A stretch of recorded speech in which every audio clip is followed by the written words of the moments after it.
Willkommen zu einer Reise in die Vergangenheit. Wenn du an eine mittelalterliche Burg denkst, denkst du wahrscheinlich an Ritter, mächtige Mauern und prunkvolle Festsäle. Doch die wahre Gefahr lauerte oft nicht vor den Toren der Burg, sie befand sich bereits innerhalb der Mauern. Heute reisen wir zurück in das Jahr 1340 und erleben einen Abend auf einer mittelalterlichen Burg. Dabei werden wir entdecken, wie die Menschen dort wirklich lebten und warum ihr Alltag deutlich härter war, als viele von uns es sich heute vorstellen können. Die Sonne verschwindet hinter den Hügeln. Vor dir erhebt sich eine Burg. Dicke Mauern, schwere Tore, bewaffnete Wachen. Ein Ort, der Sicherheit verspricht. Zumindest von außen.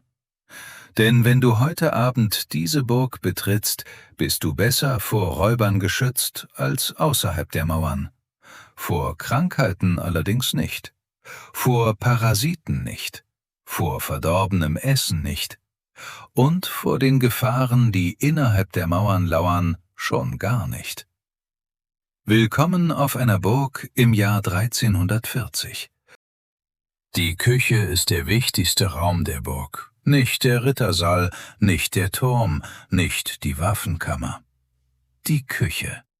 Denn die stärkste Burg Europas verliert ihren Wert, wenn ihre Bewohner nichts mehr essen können. Heute steht ein Topf auf dem Speiseplan, wie gestern und wahrscheinlich auch morgen. Für die meisten Menschen bestand die Ernährung aus wenigen Grundzutaten: Brot, Hafer, Gerste, Kohl, Bohnen und gelegentlich etwas Fleisch. Frisches Obst war oft nur saisonal verfügbar und viele Lebensmittel mussten über Monate haltbar gemacht werden. Das Fleisch stammt von einem Tier, das niemand untersucht hat. Niemand weiß, ob es gesund war. Niemand weiß, welche Parasiten darin leben. Niemand weiß, ob es vollständig durchgekocht wurde. Hunger beantwortet all diese Fragen mit derselben Antwort: Essen. Jetzt. Dabei gab es deutliche Unterschiede zwischen arm und reich. Während einfache Diener oft mit Brot, Brei und Gemüse auskommen mussten, konnten Burgherren und wohlhabende Gäste deutlich abwechslungsreicher essen. Wild, Geflügel, Fisch und seltene Gewürze galten als Zeichen von Reichtum. Doch selbst an den Tafeln der Reichen fehlte das Wissen über Bakterien- und Lebensmittelhygiene.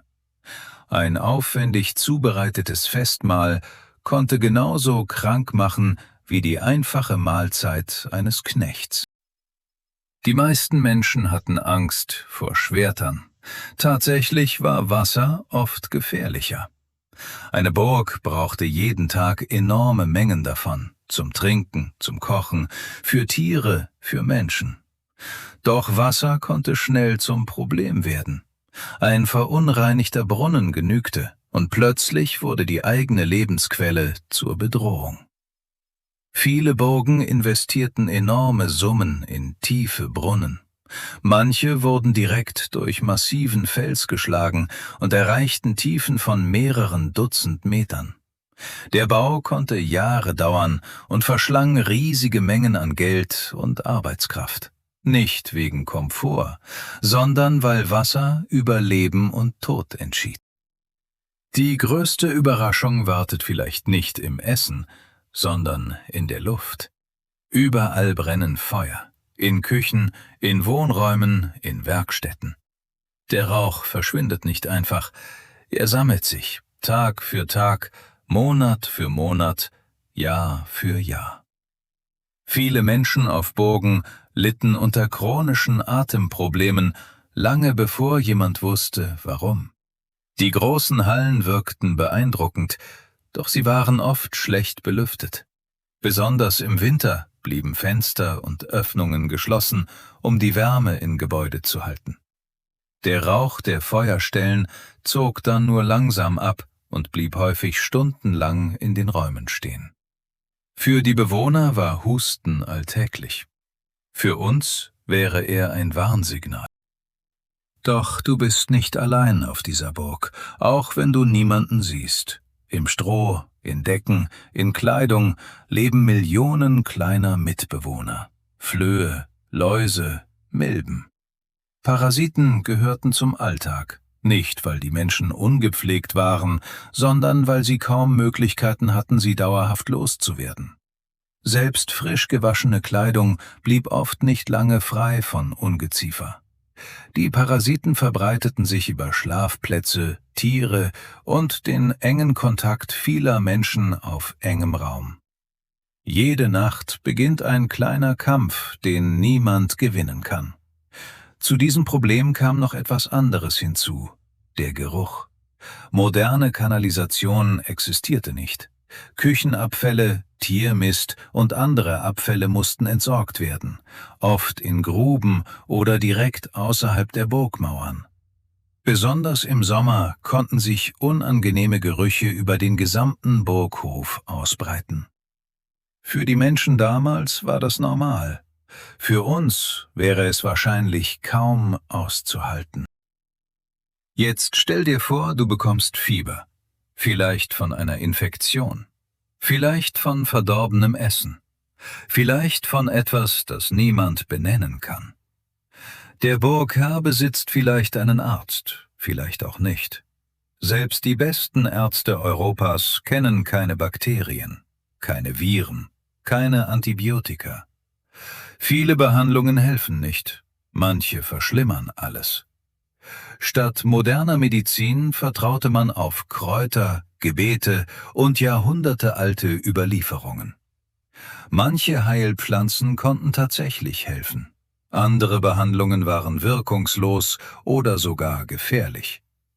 Oft wussten die Menschen nicht, ob eine Krankheit von verunreinigtem Wasser, verdorbenem Essen oder einer ansteckenden Infektion verursacht wurde.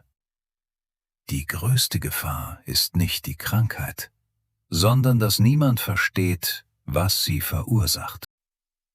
Und wenn du glaubst, dass wenigstens die Toiletten besser organisiert waren, wartet die nächste Überraschung. Viele Burgen verfügten über sogenannte Aborterker. Dabei handelte es sich um kleine Vorsprünge an den Außenmauern, in denen sich die Toiletten befanden. Die Hinterlassenschaften fielen durch einen Schacht nach unten in Gruben oder direkt außerhalb der Mauern. Für damalige Verhältnisse war das durchaus fortschrittlich. Doch besonders an warmen Tagen trugen diese Anlagen nicht gerade zur Verbesserung der Luftqualität bei.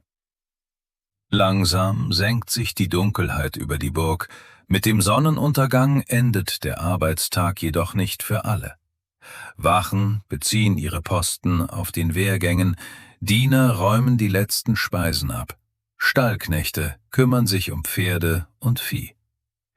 In der Schmiede glimmt das Feuer noch ein letztes Mal, während der Burgherr in einer vergleichsweise geschützten Kammer schläft, verbringen viele Bedienstete die Nacht gemeinsam auf einfachen Strohlagern. Privatsphäre gibt es kaum. Oft schlafen mehrere Menschen in einem Raum, manchmal sogar zusammen mit Hunden oder anderen Tieren, die ebenfalls Schutz innerhalb der Mauern suchen. Die Nacht bringt zwar Ruhe, aber keine Sicherheit. Jeder ungewöhnliche Laut lässt die Wachen aufmerksam werden.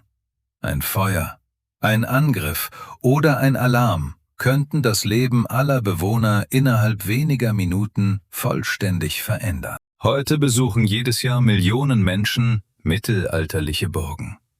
Wir bestaunen ihre Mauern, ihre Türme und ihre beeindruckende Architektur. Doch leicht vergisst man dabei, dass diese Orte einst das Zuhause echter Menschen waren. Menschen, die jeden Tag mit Krankheiten, Hunger, harter Arbeit und einer ständigen Unsicherheit lebten.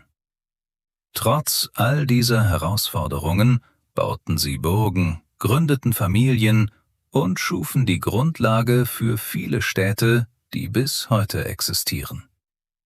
Vielleicht ist genau das die größte Leistung des Mittelalters. Nicht die mächtigen Festungen aus Stein, sondern die Menschen, die unter diesen Bedingungen jeden Morgen wieder aufstanden und ihren Alltag meisterten. Vielen Dank, dass du mich auf dieser Reise begleitet hast. Wenn dir dieses Video gefallen hat und du weitere spannende Einblicke in den Alltag vergangener Epochen erleben möchtest, dann abonniere den Kanal. Bis zur nächsten Reise in die Vergangenheit.